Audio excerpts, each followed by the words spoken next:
And I can see when when you physically wave your hand, so you feel free to do that as well. All right, so the agenda we sent out actually had 3 items on it. One entitled Mission and Vision. Second one, discussion of potential reports and presentations. And that would be 2 subsequent scheduled meetings. And then C, we have a proposed meeting schedule to propose to you as well. I didn't really think, unless you want to, that we would formally draft a mission and a vision statement. But I would like you very much, and I ask you to please, throughout this meeting this morning, think about if we had a vision and a mission, what it would be. And so we want to be able to say, at least at the end of this meeting, that we have a pretty good idea. I insert the word goals, what the goals of this committee are. So if you can think about that, and I'm going to ask you at the end of the meeting to, if you have any further thoughts in the upcoming days, send those to Julie, and then we'll compile those. So rather than, rather than a specific mission and vision discussion, let me suggest that we think in terms of goals. I hope you agree that an appropriate goal for the personnel committee would be a permanent place on the yearly board agenda. So what we're going to show you on the calendar is 3 meetings a year at 3 of the monthly board meetings, where we would have we would not have student affairs meetings. We skip those partly because of the academic calendar, and we would replace those, as we have done somewhat, with the personnel committee. So one goal I'd like you to think about and see if it's agreeable to you is to say, yes, we want to have permanent established committee meetings for this committee, and that would be 3 times a year. Secondly, at those meetings, a goal would be scheduled annual reports, including DEI, EEO. Now we're required by at least our bylaws, if not the law, to do the EEO report. So a DEI report, the EEO report would come here, an annual report from HR, and then maybe also an academic HR, LR report. And we would schedule those in generally at the same meeting each year. So do please think about that throughout our morning today. Also, I would like to suggest that this committee can be a place to reinforce and support DEI. It doesn't necessarily come overall to affairs or academic affairs. Certainly they both have a piece of it, but DEI didn't have a home specifically in any of our constitutional committees. So I would suggest that DEI would be here. Committee can also be a place to guide, advise, and act as a check on HR and LR, labor relations and human resources, through an annual dashboard, through an annual review and presentation. Carolyn is agreeable to that, and we'll talk more about that in a minute. The committee can be a place of the Board of Governors gaining a better understanding and appreciation of faculty issues like tenure, faculty and DEI, relationship between professors, lecturers, and graduate assistant systems. These systems, of course, impact educational quality and also our finances. So those are just my preliminary thoughts as the chair of the committee, and I offer those to you as get you thinking about along those same lines. Okay. So as we go through the meeting this morning, if you've got thoughts like that, that's exactly what you need to hear. Let me ask then if we could go right away to Carolyn Hefner for her thoughts on what an annual HR report would include and would look like.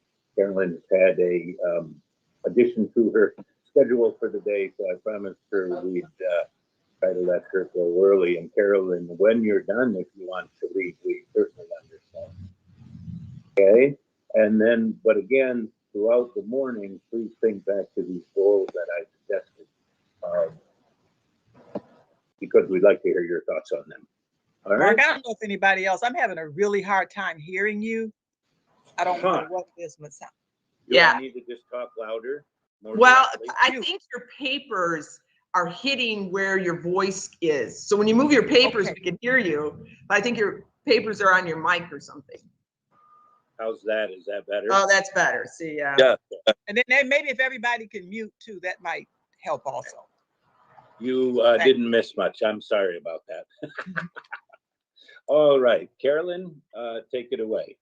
All right. Thank you, Governor Gaffney, and thank you to the rest of the governors on this personnel committee. I appreciate your time today.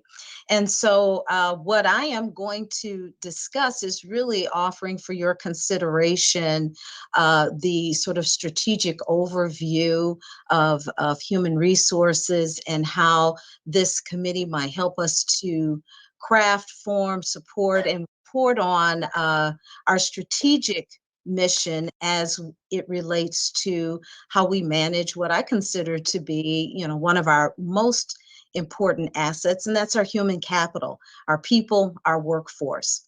Obviously, we're a service organization, and so we execute our mission using our people, providing outstanding teaching, research, service to the community, managing our day-to-day operations, and everything that we do it with our people.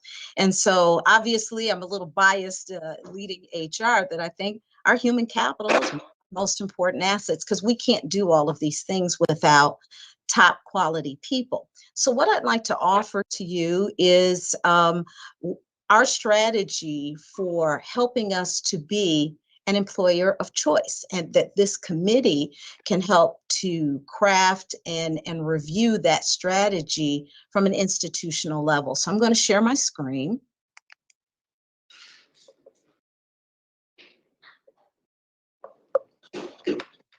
Okay, are you able to see the presentation? Yes. Okay, great.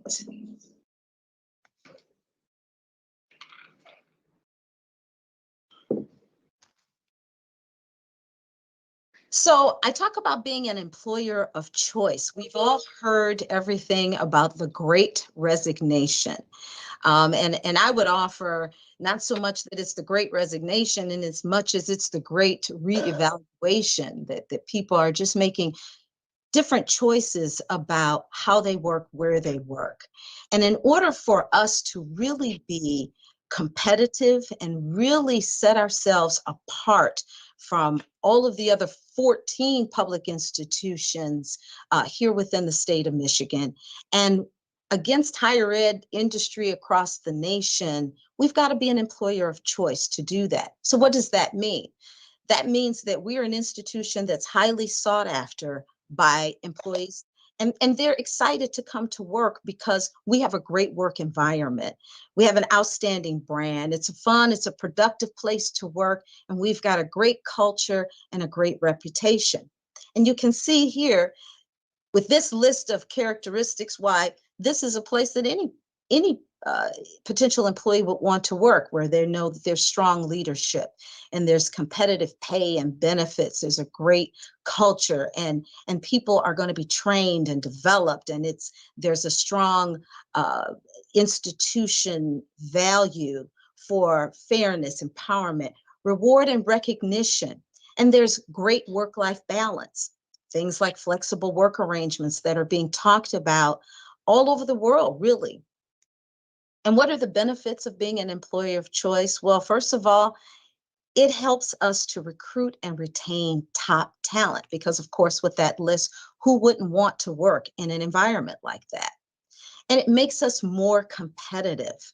It makes the employee to be more committed. When we're demonstrated that we're committed to them, they'll be more committed to us. And therefore, we're more productive, more creative, and we're getting the best out of everyone. And so within human resources, we've got a mission, a vision, and we're supporting our university values and everything that we're doing by creating a culture of executive presence and excellence in everything we do. And that's how we're going to work hard to ensure that we are an employer of choice. And we do that through having outstanding, competent people. We've got best practices in all of our processes that are streamlined and doing the types of things that we as an institution should be doing. And we're doing it with top-notch technology and innovation. So what I offer to you as an annual report from Human Resources is to bring to you what are our accomplishments relative to that strategy of being an employer of choice. And then providing any number of metrics and trends that we call our key performance indicators with respect to what's going on in the industry, and then what's going on here at the university. And this is just a list of potential things that we could include that may be of interest to you. Certainly is not all inclusive. I'm certainly open and welcome to hearing your ideas and what you would like to see that helps us to measure, monitor, and determine, are we moving towards being an employer of choice? And then in addition to, any number of trends and data, looking at significant changes in policies and systems. We are turning over all of our systems within human resources, and most of these systems have campus-wide impact. So I would believe you would have interest in knowing how that's working.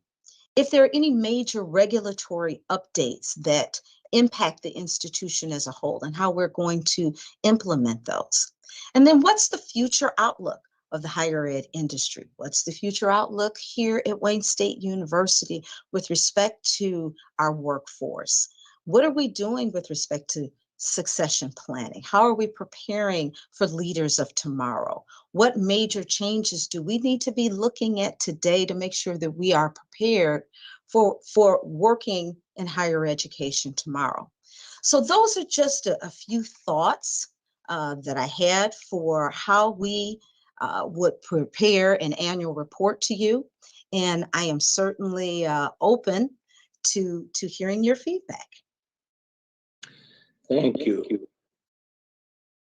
And I think you had the month January on there, and Yes. the committee will see again the calendar, and that's when we would propose we'd have the first full HR report that Carolyn laid out in, let me say, a draft form, because I want to reiterate what she just said. If you have additions today or in the upcoming days of what should be included, we'd like very much to hear that. We're still talking about making that report a benchmark dashboard style of report. So keep that in mind as you think through that too. Any thoughts, any comments, anything to suggest to Carolyn this morning? Terry. Yeah, Mr. Chairman. Yeah, one of the things Governor that I Lemon. found that's key is communication. And I noticed that wasn't a word in there. And I know it sounds like, well, we send out emails, we send out things. Well, no. And let me share with you, when I was Secretary of State, one of the things I would do is I'd go to have lunch in the lunchroom with folks. I would do those kind of social things to create, some community a little bit. And one of the things I've noticed in my year and a half here is a bunch of silos in this lovely operation. And so we need to do more of that. And I think communication is the key, because sometimes we don't hear folks and until we actually talk to them. And the other challenge I've noticed is that sometimes people won't tell you an issue, unless they see you. Now, I don't know who the you is here, to be honest with you, but communication is something that I found, even if you have bad news, but they know about it, that's much better than not hearing about it. So, and Carolyn, you look like you froze. I did. I have challenges with Teams from time to time, but I can hear you. Okay, great. Taking notes, and I agree. We are working very hard.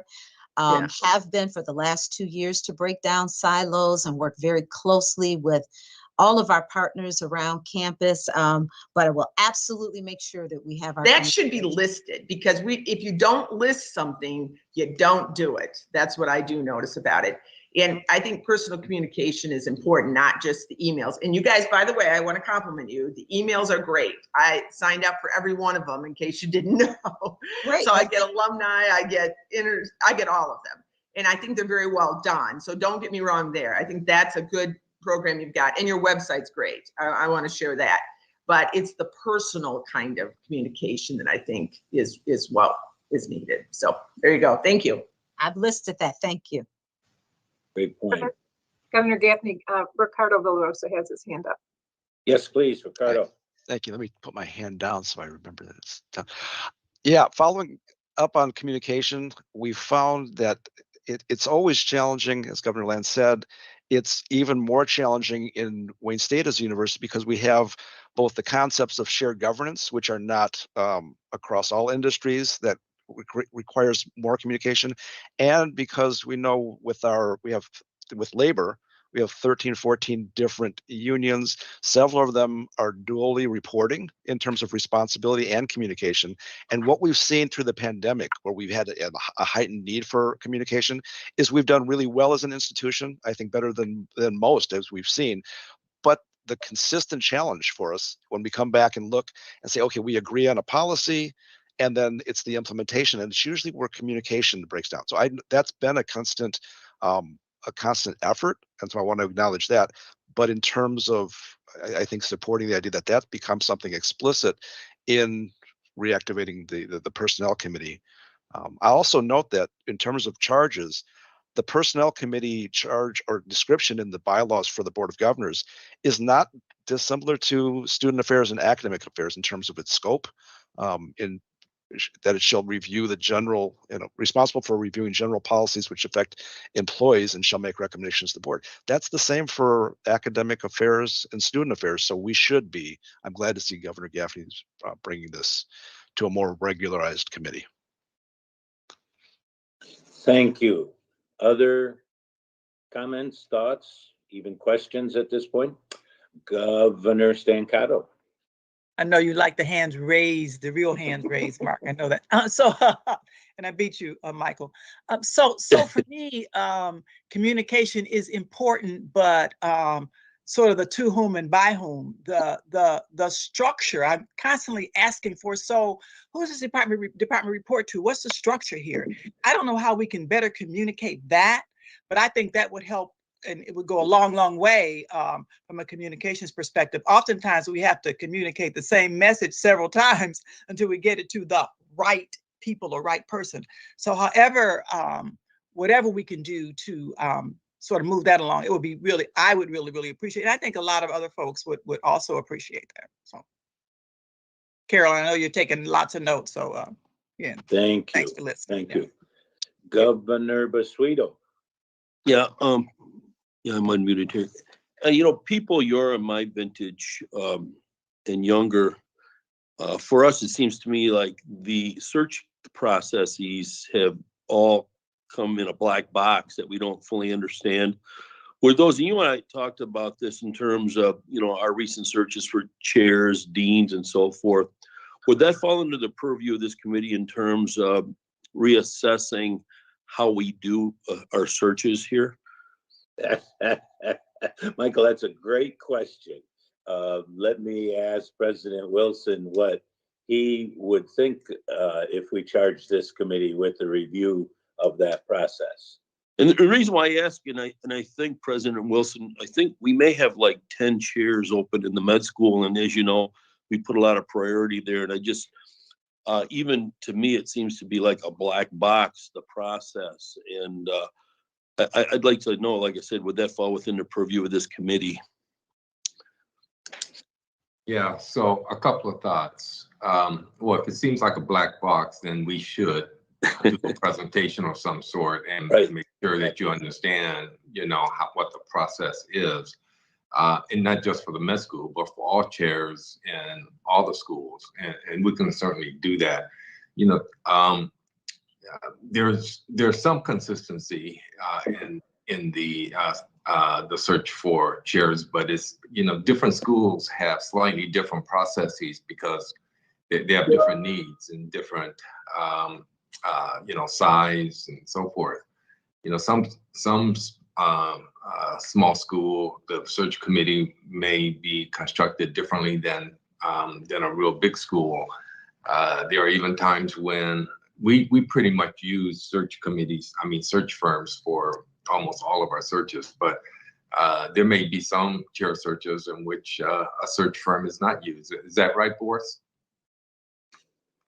Yeah, I think the majority of actually chair searches, we don't use search firms. Yeah, okay. And the only thing I would mention too is that it is the process for putting together a committee for deans and chairs is outlined in the CBA with the AUP. So it is outlined in that.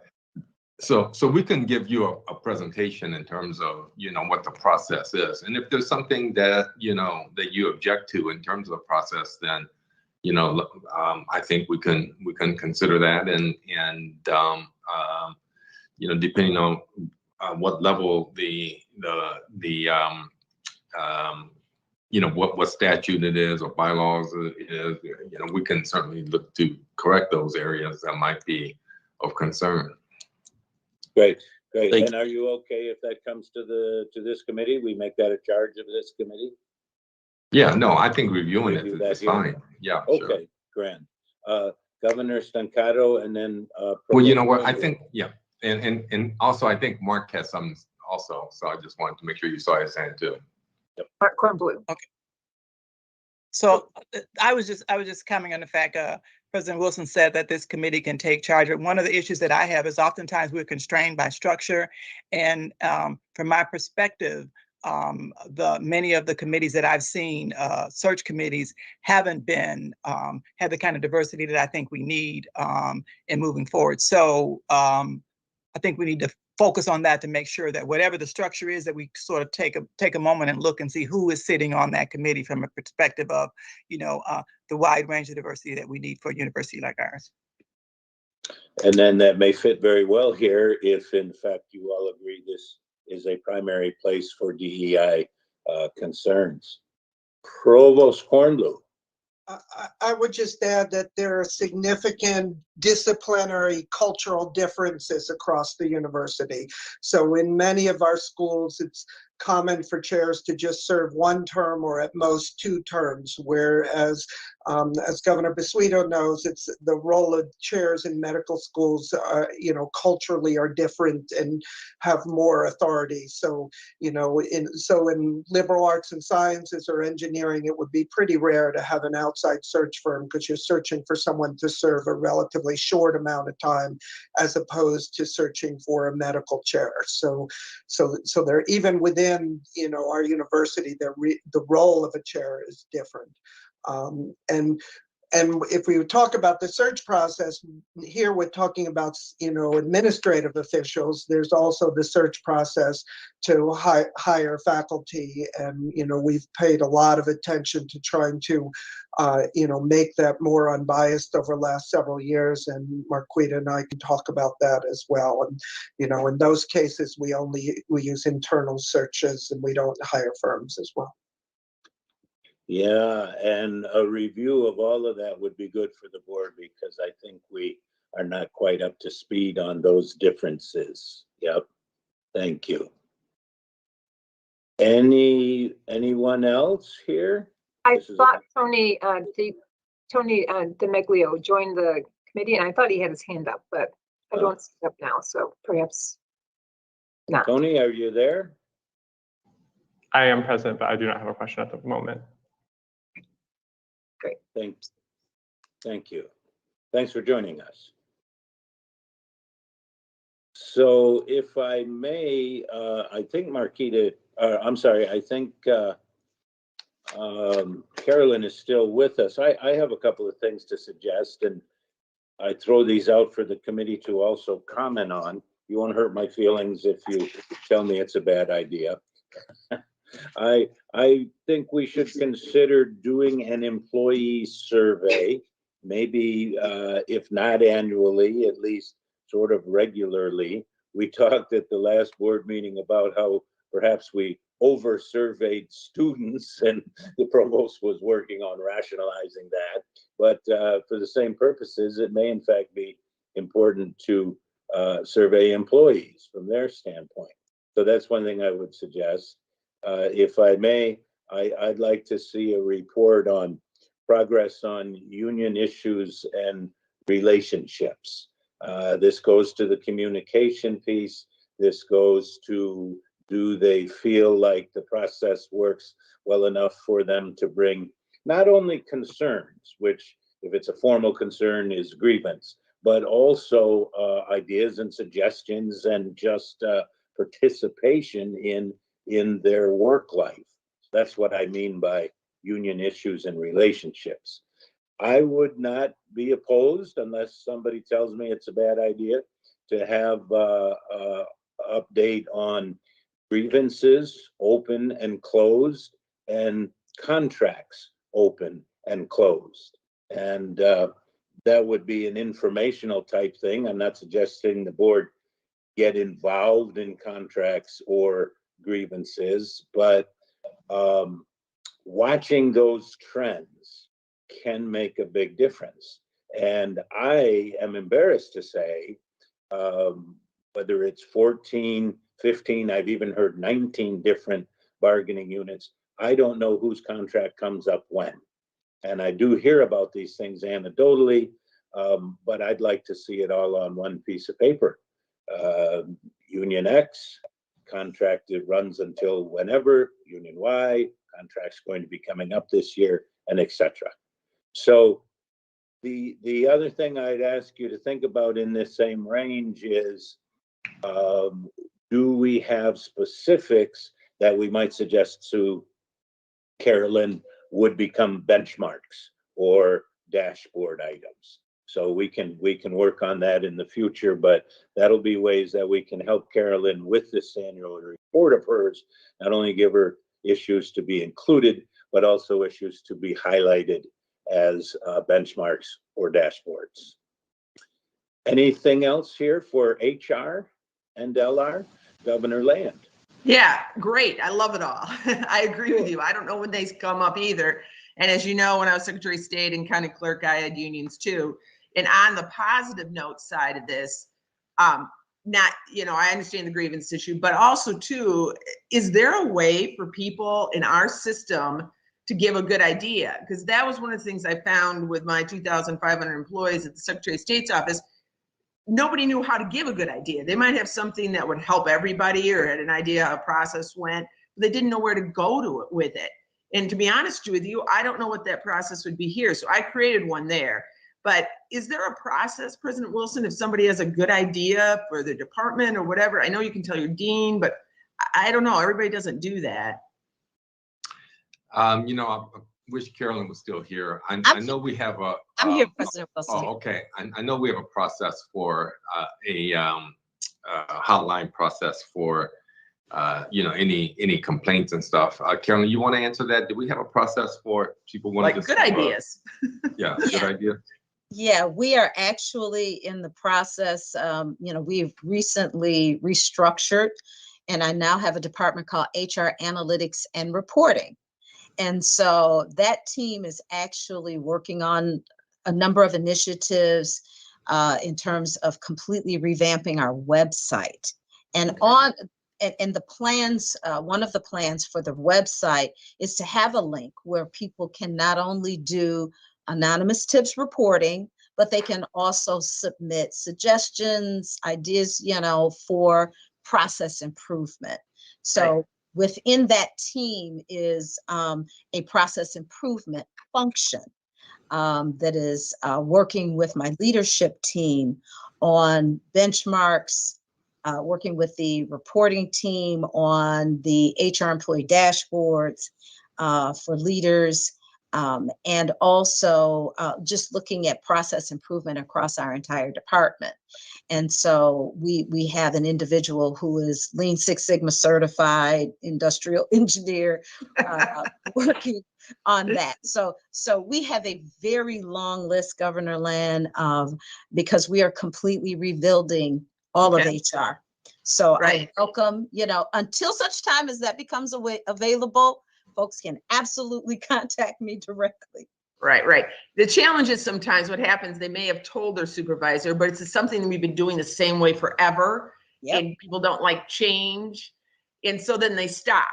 So there should be somewhere else for them to go in case the boss doesn't want to change, so that's just what I'm suggesting. Yeah. Absolutely. And I have it written down. Thank you. Thank you. Governor Basuito. I was just going to say along Governor Land's suggestion here, we consider instituting a reward system. So in case something gets incorporated into our policy based on an employee suggestion, maybe a week vacation or something. I just think it's a good idea, almost like a reverse whistleblower system here. I think it might motivate people who are really in the best position in the trenches to tell us what's going on down there and how to improve it. And I think we should just consider something like that. Duly noted. I have it. Thank you.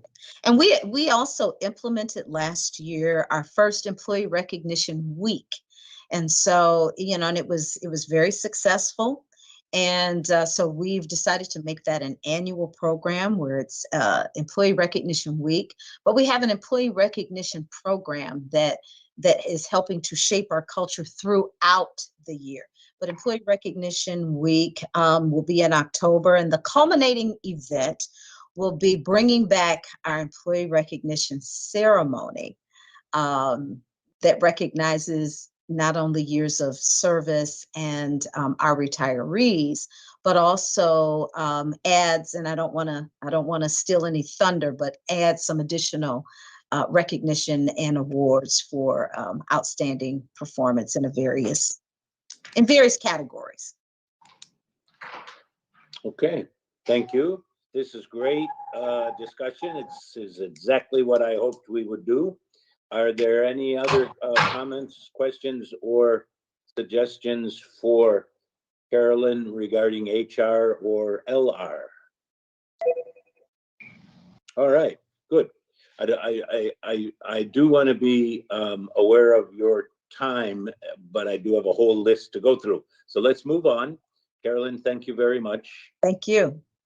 Let me put Amy Lammers on the spot for an explanation of current EEO reports.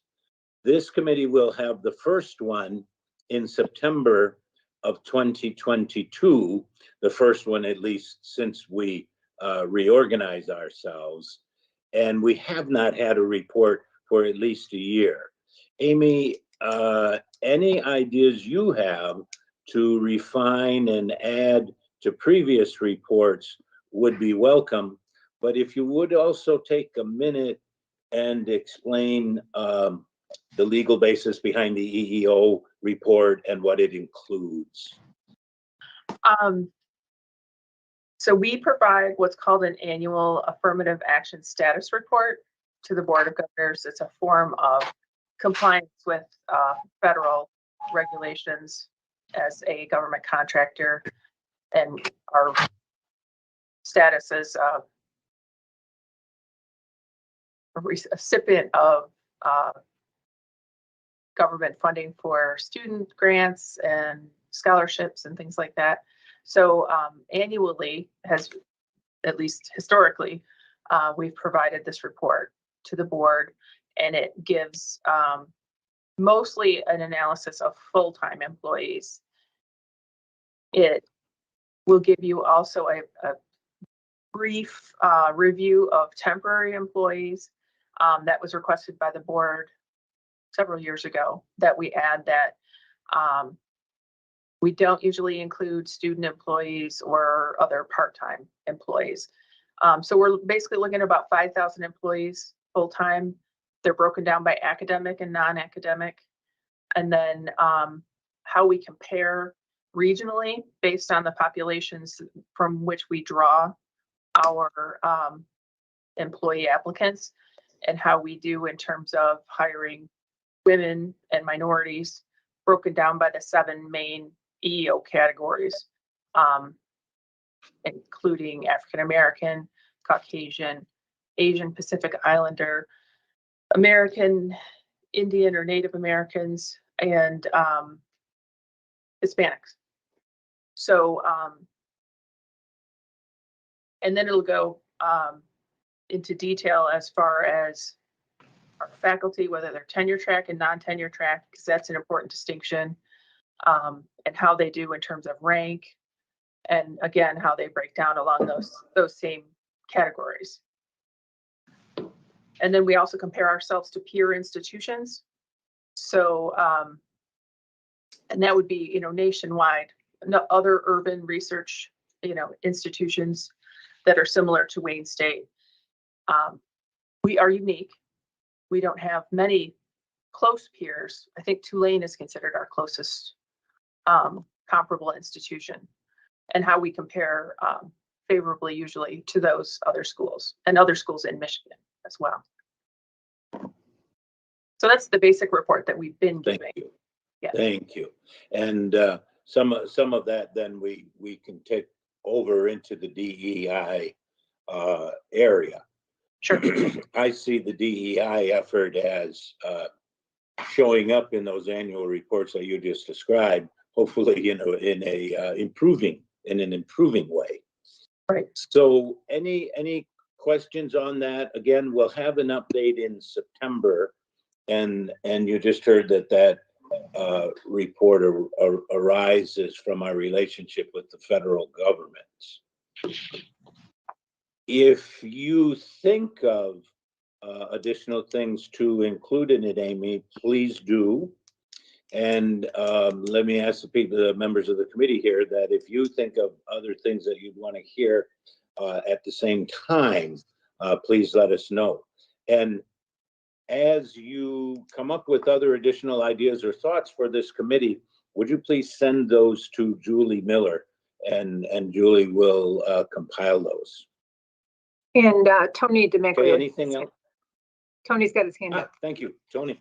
Yes. I had a question, or it can be taken as a suggestion, but I know it may be difficult necessarily or let me rephrase this. I think it would be beneficial to also see the statistics of the demographics of the Middle Eastern and North African population within our faculty and professors and employees at this university. While that's not one of the recognized 7 demographic groups that you listed and that's used by most other institutions, I think because of that population's impact in the Wayne State community and the Detroit area, that it is important to gather that data, even if we can't necessarily compare those demographic statistics to other universities. We do that. Thank you. That's Yeah. a good. Yeah, we gather. Yeah, that's a good suggestion, and we could have that included in the report. That's exactly what I was hoping we'd get out of this meeting. Yeah, it's a voluntary disclosure that employees can make, but when, for the data that we have, we can definitely report that. Good. Any other questions, comments on the EEO? Okay, so just to show you the brilliance of your committee chair, I've asked Marquita Chambly to speak next about DEI, because DEI and the EEO, of course, are similar, but not the same. So Marquita, you probably know, is the Associate Provost for DEI and Chief Diversity Officer. Since 2015, she's helped guide our efforts in these areas. The Board of Governors, it's become clear to me, seeks to refine and strengthen our DEI efforts. The board has noted the campus-wide recognition of DEI and the awareness of DEI goals, but the board now wants to help and guide more actions and more successes. And so with your agreement and support in that, I would like this committee to be a focal point for the board's efforts in that area. So Marquita, if you would please start the discussion here by telling us some of the things that you'd want to include in an annual DEI report. Sure, thank you, Governor Gaffney. And I don't have a PowerPoint, so you'll just have to listen to me for a few minutes. You notice I don't either, so. And I didn't get all of what you stated, so I'd love to have in terms of the role of the committee in supporting DEI. I really want to hear more about that. I think obviously an oral report would be much higher level, but a written report would include things like our initiatives and successes in hiring and retention diverse faculty and staff, especially focusing on the progress of the provost cluster hire and how we're progressing through that. The activities of the employee engagement groups, which are our affinity groups for faculty and staff who are very active in supporting our faculty and staff of color, of different racial ethnic backgrounds at the moment, as well as LGBTQ. And then highlighting the progress of the hiring and retention of diverse employees working group of the DEI Council and in some of the activities that they have. And I know Carolyn certainly has had a lot of activity in co-chairing that particular working group of the council. I would like to, related to the council, report on DEI council activities. The DEI council is made up of representatives from all the schools, colleges, and divisions. And so to the point about communication, it's an opportunity for the schools and colleges and divisions to be in conversation with one another about what's happening in DEI across those units. And so opportunities for collaboration, for mutual problem and solution sharing and that kind of thing. The council is also looking at this DEI strategic planning for the schools, colleges, and divisions. They're in the process of developing a template to help the schools, colleges, and divisions develop a DEI strategic plan for their units. They're in the process of finalizing a toolkit that will help those units develop their DEI strategic plans. Related to that, we'll be developing a campus-wide DEI strategic plan that's aligned with the DEI portion of the university strategic plan, and also helping to inform the other areas of the strategic plan that aren't DEI, because DEI is embedded in them. For example, student success and faculty teaching and learning and some of the other areas. So we'll be working with that. Our data and analysis working group is developing a scorecard for monitoring DEI progress. So we're looking at a way to not just have schools, colleges, and divisions have strategic plans, but helping them develop a methodology for measuring what progress they're making in their plan. And then finally, about the DEI Council, examining the progress of the Student Equity Working Group, which is looking to make positive change in student success related issues. I'll just mention two other quick things. Educational activities offered across campus. We just hired our new intercultural training director who will help us develop training initiatives in implicit bias, which is specifically a requirement for our faculty, staff, and students in the healthcare professions and the various service professions that require licensure. So we're working on an implicit bias training. We're also working on other workshops and programs related to DEI related topics. And part of that will include measuring how many people have gone through the training, but also what was the impact in terms of the effectiveness of the educational program that we're offering. Lastly, we're coming up on 5 years since we did our diversity climate study. So we'll be doing a diversity campus climate study beginning with a survey that we'll launch in January of 2023 to really take another deep look at how our campus community perceives issues related to DEI across the campus. And then I think the final thing we would add, and that's a 5-year, 3 to 5 year report. So we're coming up on that, but that would be something we would be able to report on probably later on in 2023. And then we also are developing a process to receive complaints, if you will, on bias incidents.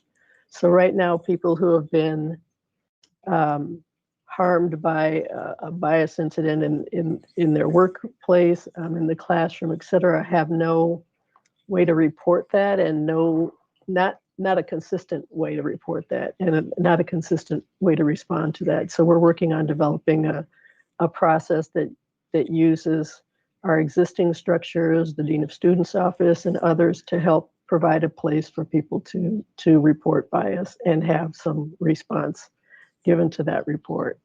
So that's a long list. I have it in writing, so I'm happy to share it with you, Governor Gaffney. But that's just some of what I think. There's a lot going on, and some of what I think we could actually report on. Great. Thank you. Questions or comments? Governor Land. Yeah. So here's something I found out. I've talked to some other university board members. Keeping deans seems to be a hard issue. I've noticed every 5 or 6 years they go.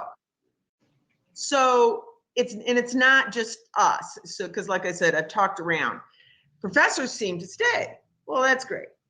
How can we help? You know, I understand hiring, but how can we then keep, once you make that good hire, how can we keep these, especially the deans, more than 5 or 6 years? Has anybody done studies on this? Because it seems to be pervasive through the higher ed system.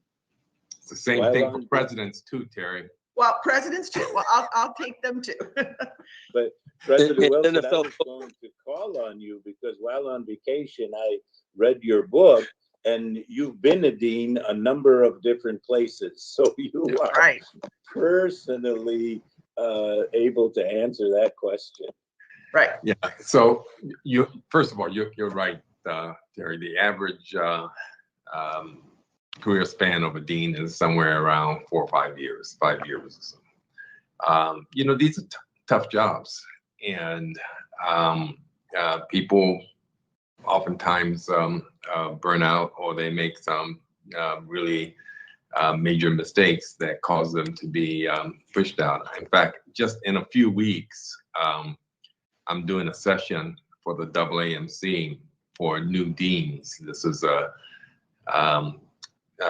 like a dean's development seminar, and the topic is you know, how do you not get fired? I mean, basically. I mean, it really is. I mean, that's what I'm going to talk to them about, as from the perspective of a president. You know, how do deans not get fired? How do they, you know, not make some, you know, certain mistakes and things like that? These are just tough jobs, and so. Okay. You know, well, I appreciate that, but you know, I had that at the SOS too, and so I said maybe that job isn't what it should be. Maybe we need to change the job structure, or give them help, or we could lead the way and change things. Yeah, that's part of the issue. I think there was a time when being a dean was a lot of fun. You know, you dealt with growth and development, and you know, dealt with a lot of academic matters, and it was a lot of fun. It's you know, now being a dean, you know, you've got to be a business manager. You've got to, you know, be involved with philanthropy, to a certain extent, politics. I mean, it's just a different job than it used to be, and so it is still evolving. But there's no question that the job of a dean, president, you know, is much more complex than it was 15, 20 years ago. Okay, well then, Mark, Chairman, I'd like to put that on the agenda, and we're going to try to solve that one. So you got it. And Mark Kornblue is going to help us solve it. You are on mute, Mark. You're muted. So I was dean for 11 years, so I bucked the trend. But there is a big advantage to institutions in higher education to bring in some ideas from the outside. So, you know, we are currently replacing, not in the med school, but elsewhere, 3 deans who've been here a really long time, and they provided good leadership. But the college you end up with the college seeing things in one way, where there are actually a lot of choices made. So I think both in terms of chairs and deans, that, you know, Governor Lamb, that there's a good discussion of what the mix is between experienced leadership and bringing in new ideas. And I was a dean. I thought about this a lot with chairs, because I had moved towards having chairs serve 2 and 3 terms, and then I saw successful chairships burn out because of that. So, I mean, it's something I'd be happy to talk with the committee about, but having someone stay for a really long time doesn't always serve that person or the institution. Great, thank you. Governor Basuito. Yeah, but I hope I can help clarify this a little bit, and please, Mark Kornblue and Roy, correct me if I'm wrong, but you know, one of our very supportive alumni, Paul Glantz, who's a very successful businessman in the community, always says, you know, the side of the brain that it takes to be a good professor is not the side of the brain that it takes to be a good business leader. And we get our deans and our chairs out of academia. And like Roy said, our deans and chairs, they have to be business people, they have to be politicians, and they have to be fundraisers. And unfortunately, from my experience, especially in the past few years, being a dean or a chair has nothing to do with academia. And I just wonder if we should reach deeper into the business community to get successful business people to run the businesses of these schools, and let our academicians be academicians, and not try to take an academician and make him a business person and a fundraising politician. It's almost like trying to stick, you know, the square peg in a round hole. And I mean, we could be the leaders in trying to change this whole philosophy in academia. That's just my observation. And like I said, let's hear from President Wilson and yeah, I would just tell you that there is some very active discussions going on that point, but usually for not so much for chairs, because chairs are still considered academic leaders, and to a certain extent deans too, but certainly for presidents and some deans. University of Miami recently did something which has been in the news a lot. They hired a CEO. The president hired a CEO for the university, which is very, very unusual. Not a COO, and not a chief of staff, but someone who is a business person from I can't remember which firm he was from, but a firm like McKinsey or something like that, and it's causing a lot of controversy among the faculty. Faculty do not want to see the corporatization of a university. I mean, that's just, and to a certain extent, certainly deans, but also I think, presidents are more effective when they've had some academic experience and can lead from an academic perspective also. But I would agree that the further you get from faculty to chair to dean to president, that being an academician becomes less and less important. But I don't think it's irrelevant. Maybe Ricardo was one of the. Thank you. But Amy's had her hand up, so I'll wait for. I will comment, but Amy's had her hand up for a long time. Oh no, so. Go ahead. You're on topic. I'm off. Yeah. So, Governor Mosquito, I appreciate that, but I see it more of as not an either or, but an and. And so maybe it is chasing unicorns, but that still has to be the mission. What we find is with some of our best academic leaders is, yes, their day-to-day isn't in the classroom. It's not doing research unless they get really, really lucky and have lots of free time. But with the idea of shared governance doesn't function I know when we're doing from the policy committee, when we're looking at candidates, that's one of some of our most important questions is, what is your experience either with labor or with shared governance? And that continues to be a driving force, and it has to be. Yes, we do though need, it's not sufficient. So I would take your original characterization and say, yes, being a great faculty member is not sufficient, but it has to be there. It's still necessary. Governor Gaffney is had a slight technical challenge, but he's coming back on. So he asked that we continue in this absence. So I see Governor Land and then Yeah. So on that note, I wasn't suggesting the whole CEO, but that's interesting. I'm going to look that up in Miami. But what I was suggesting is that they get more help and support. I'm on the foundation, for example, and with the fundraising, I agree. People who do fundraising, that's a whole different mindset. It's a whole different thing. But if they had support from the foundation and the very good fundraising team you have there, by the way, with Susan and every one of them, and there was more support system with that, I just was offering that as something to help the deans, and that would make them stay if they knew they had a support team, especially with the fundraising. I think Governor also, Scancato and then Provost Cornwood. So what I want to comment on is this whole conversation, and I think oftentimes in some of the conversations I have, we're suffering from the disease that I call "we've always done it that way," and that's never a response really to anything. But Governor Land, I do agree. I think we need to look at sort of from the top down, and I think if we're talking about any changes in who we're looking at as a dean, we then also need to look at, the professors and sort of what their needs are. It's not, as Ricardo said, it's not a either or, really, it's a both and. So oftentimes we go to the best professor and move that professor, whomever we decide that is, to be the dean. And perhaps we need to look at some other things that we can do on the professor side to lift them up and support them, and then also on the dean side. So instead of looking at just that one piece and sort of look at the whole piece, and if we're talking about making any changes. And I think we are talking about making some changes. And thank you, Terry, for lifting that up also from a support perspective. Provost Cornwood.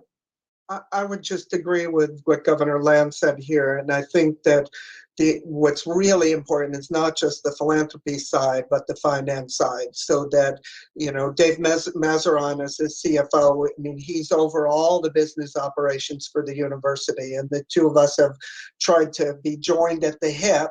That side of the office really needs to provide the support. We just recently visited with the faculty and staff in every single college. So the two of us went to each college, tried to give an update on where our finances are, what the academic implications are, and answering questions. So, Dave is working hard to strengthen that office, and to provide a lot more support, not only to the provost's office, but to the colleges. And that's really the key to the business side. And a collaboration at that level it's really important. And I think you can see that I'm excited about working with Dave. I think that's really important. And he played an important role in all the dean searches and interviewed all of them. And he's been in contact with our preferred candidates too. Then that's Professor Rossi and then Governor Bozrito. Thank you. I just sort of wanted to bring this back to the DEI and EEO aspects of it, which is where we were. And part of it, the implicit bias, which Marquita Chambley mentioned, has to be done for healthcare workers.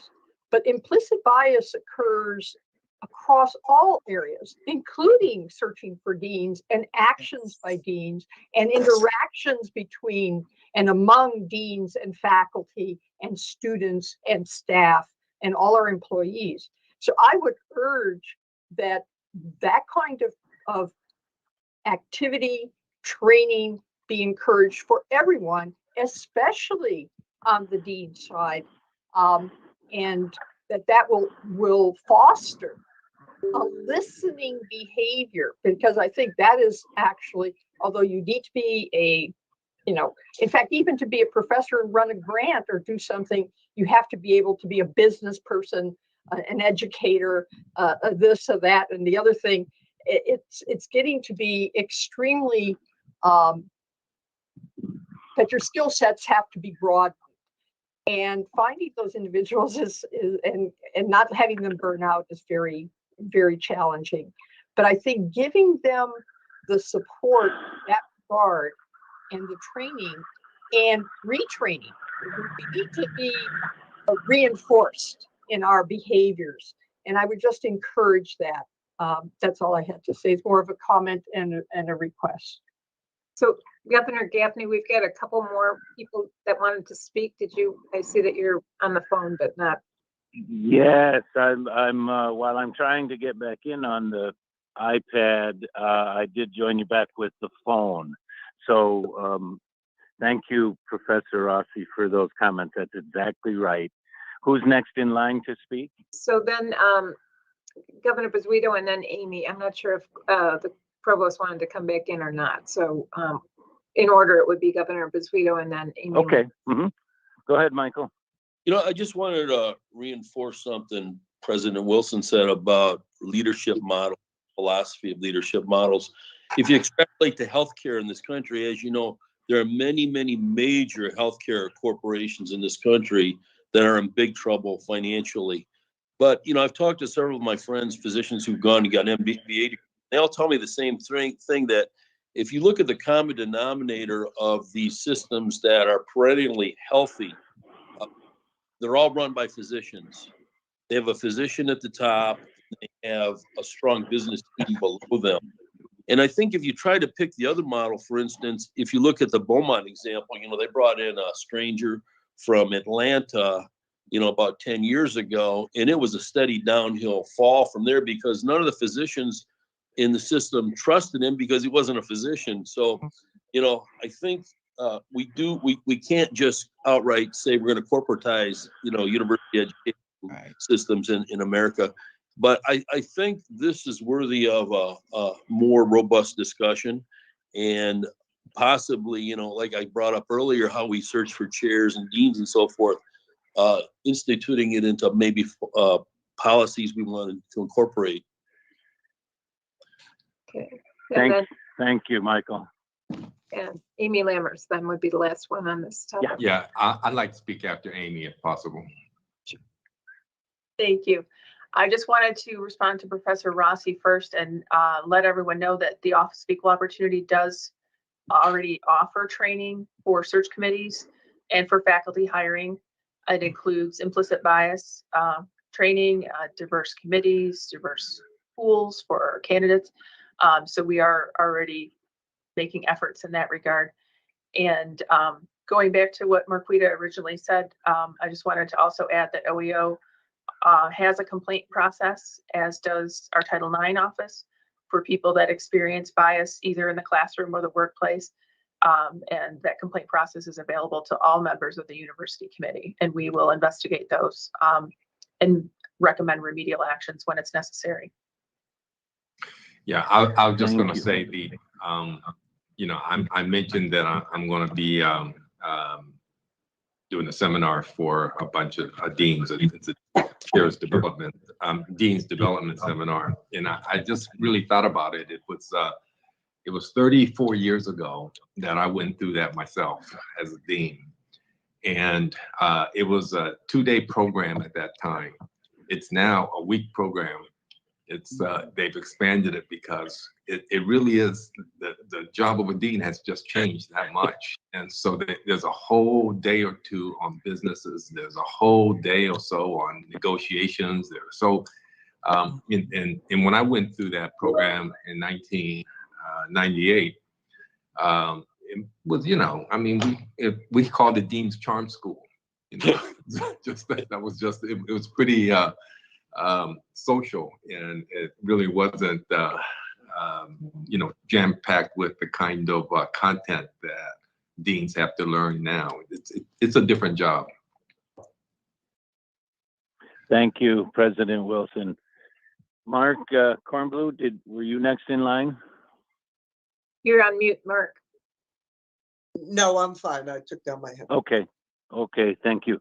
So you do have So Ricardo Villarosa's raised his hand, and I did want to also let you know that Boris Baltus had to leave because of another meeting that he had at 11 o'clock. So he has. Oh dear. Okay, well, let me say this. We were going to call on Boris next and ask him the same question that we asked Amy and Marquita, and he's prepared to answer that. So he's prepared to think about, so you may also think about for him and with him, reports that you may want to have about the faculty. Very briefly, as you probably know, HR and labor relations responsible for non-faculty labor relations, but labor relations for the faculty, the lecturers, and the graduate assistants falls under the provost's office, and Boris Baltus heads that up. So hopefully as a committee, you'll be wanting to hear at least an annual report from him along these same lines. Okay, Ricardo, I think you're next. Yep. Thanks, Governor Gaffney. One slight adjustment for the minutes. Boris's office also handles the academic staff as part of the faculty. So it's not strictly faculty. There's only about 300, but it's the academic staff are there as well, just for the minutes. Going back to Amy's comment. Yeah, go ahead. I'm sorry. No, Governor Gaffney. Go ahead. Yep, go. The joys of teams. So Amy had mentioned the OEO, the ability for employees and others to report for Title IX and OEO, and I think we're aware of those. And I asked back to Marquita, because my understanding with bias incidents reporting is really, it's that gap. It's the things when something, so it's true that somebody now, if they feel that and there's usually a lot of overlap. And I also know from a lot of work we've been doing that there's legal complexities with getting bias incidents reporting out. So it's a delicate path to walk.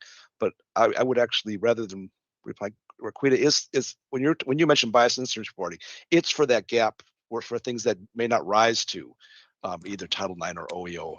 I just want to give you a chance to address that. Yeah, that's a good point, Ricardo. Thank you. Yeah, there are formal complaint processes when people feel like they've been discriminated against or treated differently or that kind of thing. Often after investigation, it may or may not rise to the level of discrimination where some sort of remediation or action is taken. And so it's really a matter of determining how to support the person who feels like they've been harmed, even if there's no finding of discrimination. So it's really a less formal process than what you'd find in OEO or in student conduct or some of those other processes, but it's not one that we have in place at the moment to fill that gap between what happens that's not kind of a legal level of discrimination. How do we support the people who've been injured by those incidents? That's really what it's about. Thank you. And Marquita, hopefully you'll be willing to talk to me about what parts of the DEI world that you laid out you might be ready to talk to us about as a committee in June. I hope that doesn't scare you, but we would certainly appreciate that. And we would not expect a full report on all of what you talked about. But I, for one, and I think this is true of the other governors, we need a baseline. We need a baseline to fully understand what the university has been doing in DEI, what offices, what processes like what you just described are currently available. So if you don't mind, I'll give you a call and maybe we can work through that. It'd be my pleasure. Great. And Ricardo, what I was trying to say, because I can't see you, is you just proved my point, reminding me that 300 of the academic staff are also looked after by the provost's office. So thanks for that. If you would, we're on the tail end here, and I appreciate all of your time and putting up with me for having to switch to the telephone. Other reports we could ask for as a committee we'd ask Provost Cornblue, and he could bring along anybody he'd want to talk to us about tenure. Tenure is applied differently across the country. I'm sure we all sort of know what it means, but I, for one, don't know fully what it means at Wayne. That would be an issue that would, I think, be helpful to me, hopefully to you as well. I'm going to ask Carolyn Hepner to give us a preliminary baseline report on the union situation, what contracts are up, what were closed, and what ones are good for a couple of years. So please think through other issues that we might be looking at. And we do have some room on the calendar in June for our meeting. So if there's something you'd want to hear about then, let Julie know. And at this point, Julie, if you would put the calendar up on your slide as a PowerPoint, then the committee could see what we're thinking about for the next year and a half.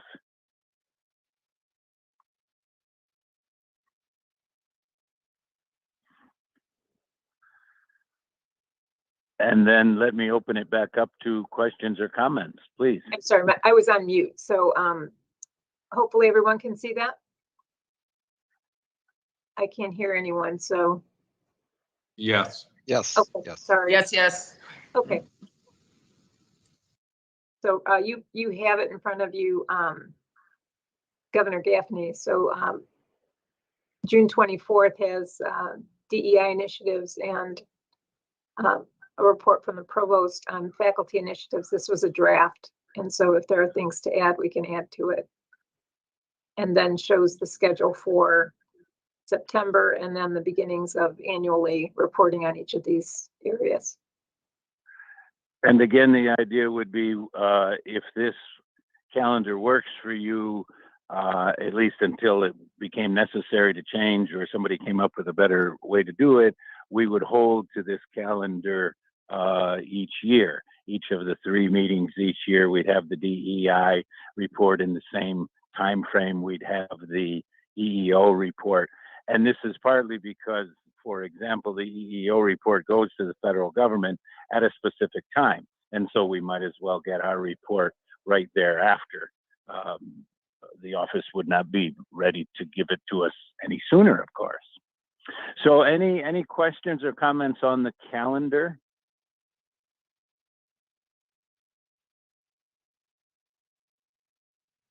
Nobody?